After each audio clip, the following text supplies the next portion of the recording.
I thought much about what he had said to me, and it seemed reasonable, so I decided that I would try it. Each time I was paid, I took one from each 10 pieces of copper and hid it away. And strange as it may seem, I was no shorter of funds than before. I noticed little difference as I managed to get along without it. But often I was tempted, as my hoard began to grow, to spend it for some of the good things the merchants displayed, brought by camels and ships from the land of the Phoenicians. But I wisely refrained.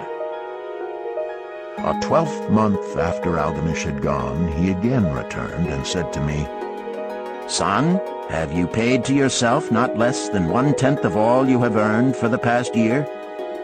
I answered proudly, "Yes, master, I have." "That is good," he answered, beaming upon me. "And what have you done with it?"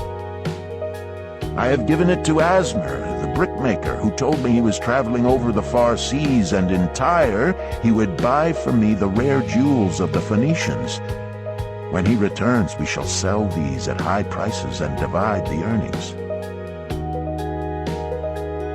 "Every fool must learn," he growled.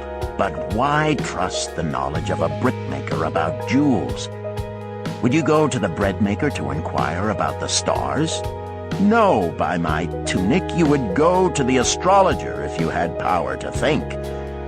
Your savings are gone, youth. You have jerked your wealth tree up by the roots. But plant another. Try again. And next time, if you would have advice about jewels, go to the jewel merchant. If you would know the truth about sheep, go to the herdsman. Advice is one thing that is freely given away, but watch that you take only what is worth having.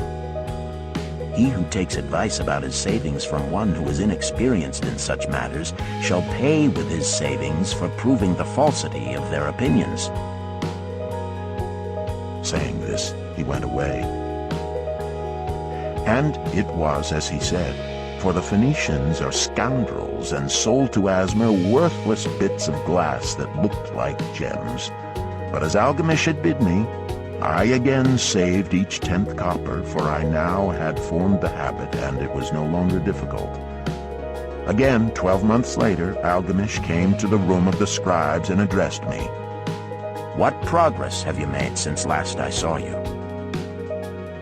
"I have paid myself faithfully," I replied, "and my savings I have entrusted to Agar, the shield maker, to buy bronze, and each 4th month he does pay me the rental." "That is good. And what do you do with the rental?" "I do have a great feast with honey and fine wine and spiced cake. Also I have bought me a scarlet tunic, and someday I shall buy me a young ass upon which to ride." To which Algamish laughed, "You do eat the children of your savings. Then how do you expect them to work for you? And how can they have children that will also work for you? First get thee an army of golden slaves, and then many a rich banquet may you enjoy without regret." So saying, he again went away. Nor did I again see him for 2 years, when he once more returned, and his face was full of deep lines, and his eyes drooped, for he was becoming a very old man. And he said to me, "Arcad, hast thou yet achieved the wealth thou dreamed of?" And I answered, "Not yet all that I desire, but some I have, and it earns more, and its earnings earn more." "And do you still take the advice of brickmakers?" "About brickmaking they give me good advice," I retorted. "Arcad," he continued, "you have learned your lessons well. You first learned to live upon less than you could earn. Next, you learned to seek advice from those who were competent through their own experiences to give it. And lastly, you have learned to make gold work for you. You have taught yourself how to acquire money, how to keep it, and how to use it.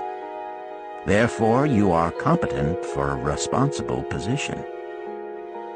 I am becoming an old man. My sons think only of spending and give no thought to earning. My interests are great, and I fear too much for me to look after.